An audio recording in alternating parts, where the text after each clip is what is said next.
Welcome back. It's a brand new year, and the city of Oregon welcomed a brand new public library. So WMTV's Eliana Schreiber spoke with a librarian about the new space and some tips for ways you can read more in 2024.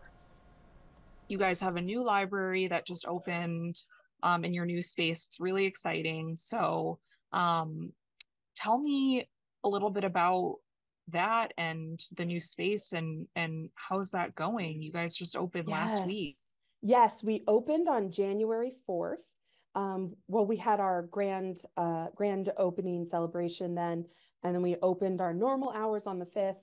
Um, and it is amazing. Our building is a little bit more than 3 times bigger than our previous building. And honestly, I don't know how we fit all of our stuff in there. When we were moving, I thought, oh, this will be easy, just be like a couple truckloads, no big deal. But this stuff kept on coming out. Um, so we're really excited about the new space. It's really beautiful. And we are just loving it.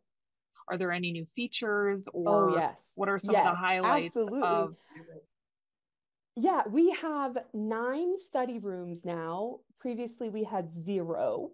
So people can come in or reserve them online before they leave the house, and come in and have a space available that they can, have a little more privacy. They could have virtual meetings with their doctor or something, study, you know, take phone calls, that sort of thing.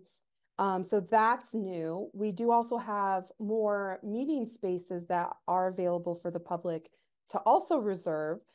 We have a conference room and a community room that are available.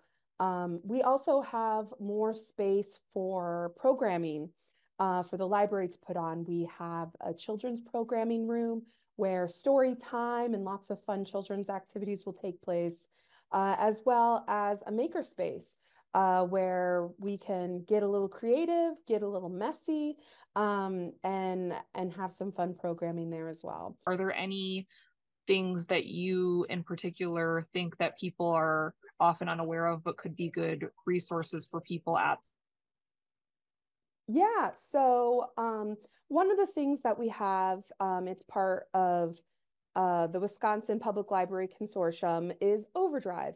And that is Wisconsin's digital library. It has ebooks and downloadable audiobooks and magazines that you just need your library card to access. There's also a app that's available for Overdrive, which maybe more people are familiar with, and that is Libby.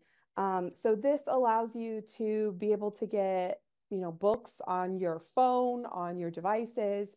You can play, audiobooks in your car, like many cars don't have CD players anymore. So you can connect it to your phone and play audiobooks while you're driving. I think a lot of people are, especially at the beginning of the year, are looking to read more. And for reading more, it requires a little bit of planning. You have to, actually read, find the time to do that, incorporate that into your routine. But then another part of reading is becoming a part of, the culture of books and finding books and talking about books. We do also have another resource, Novelist Plus. Um, and I think libraries in Dane County all have access to Novelist Plus, and it is a fiction and nonfiction reading recommendation resource. So you can go on there and look up a book that you've read and liked and find other books like it. And there's, other things in there as well, but it's for fiction and nonfiction for readers of all ages. for people. We're still getting into the new year. People are kicking off their New Year's resolutions.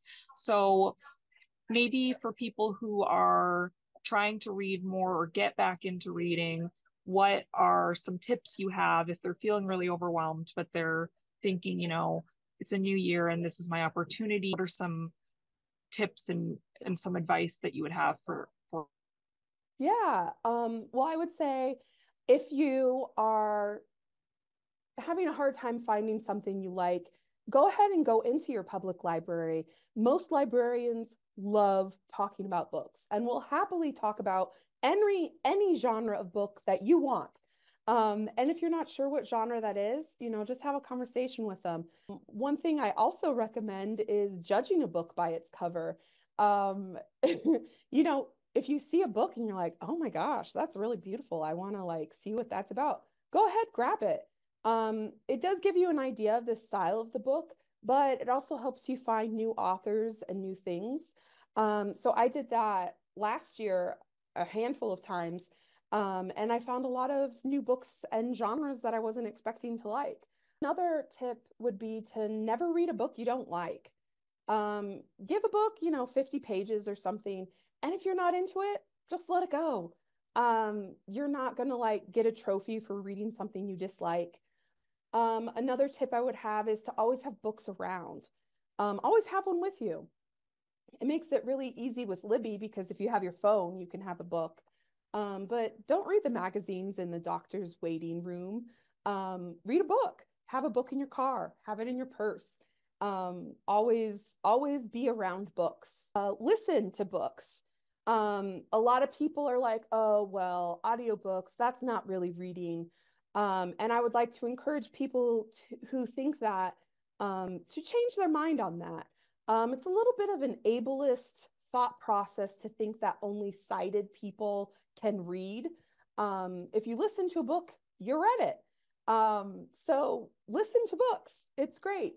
Let's talk a little bit about people who are already into reading, but maybe they have a goal to explore new genres or kind of branch out in the books that they tend to go for.